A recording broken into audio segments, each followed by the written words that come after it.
ఒరే నీచ్ కమ్మిన కుత్తే నీ అయ్య కొడక ఆంబోతు రాంబాబు, నోరుండేది అన్నం తినేదానికి, కింద వదిలేసిన దానికి తినేదానికి నిరూపించే నా కొడక నారా చంద్రబాబు నాయుడు గారిని అనరాని మాటలు అంటావా?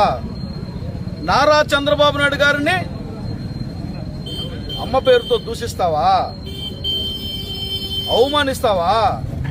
నడి రోడ్డు మీద నిలబడి నీ అహంకారం, నీ కండకావరం, ఒక రాష్ట్ర ముఖ్యమంత్రిని 4 సార్లు ముఖ్యమంత్రిగా పనిచేస్తున్నటువంటి వ్యక్తిని నీ ఇష్టం వచ్చినట్టు పిచ్చి కూతలు కూస్తావా? 1 సారి 2 సార్లు 3 సార్లు చూశారు ఆంధ్ర రాష్ట్ర ప్రజానీకం నిన్ను చెప్పులతో చీపురులతో కొడతారు అని తెలియజెప్పడానికి ఈరోజు పూతలపట్టు నియోజకవర్గంలో ఇక్కడ చీపురులతో చెప్పులతో కొట్టి నీ మొహాన ఉచ్చబోస్తారు. Bloody fool. నారా చంద్రబాబు నాయుడు అనుకుంటే నీలాంటి లుచ్చ రాజకీయాల కోసం వాడుకునే వ్యక్తి అనుకున్నావా? ఆంధ్ర రాష్ట్ర దశ దిశ మార్చబోతున్నటువంటి శక్తిరా ఫుల్. నీకు నీ రాజకీయ పార్టీలో ఉన్నటువంటి కుత్తే నాయకులకి ఒక మహత్తరమైన ఆశయంతో పనిచేస్తున్నటువంటి వ్యక్తి యొక్క వ్యక్తిత్వం తెలియక మాట్లాడుతున్నారు. అసెంబ్లీలో మాట్లాడారు, రోడ్ల మీద మాట్లాడారు, మీడియా ముందు మాట్లాడారు. ఎంతకాలమని సహించాలి? ఎంతకాలమని ఊరుకోవాలి? ఊరుకోవడం, సహించడం చేతగానితనం కాదు. మారతారనుకున్నాం. మీకు అధికారం ఉండి అహంకారం నెత్తికెక్కి మారలా.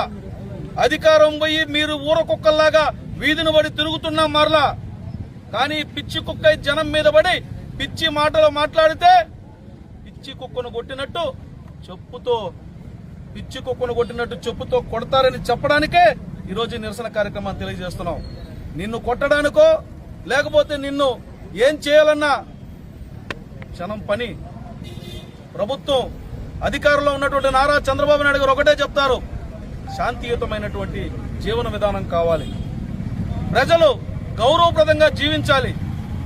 ఇలాంటి నీచ నికృష్టమైనటువంటి వ్యక్తులు సమాజంలో ఉన్నారు కాబట్టి మనం సంస్కారవంతంగా ప్రవర్తించాలి, సంస్కారవంతంగా జీవించాలి, సంస్కారవంతంగా పాలన చేయాలని పరితపిస్తున్నాడు ఆయన. అయినా సహనం కోల్పోయేలాగా, అయినా మితి మీరి మాట్లాడుతున్నారు.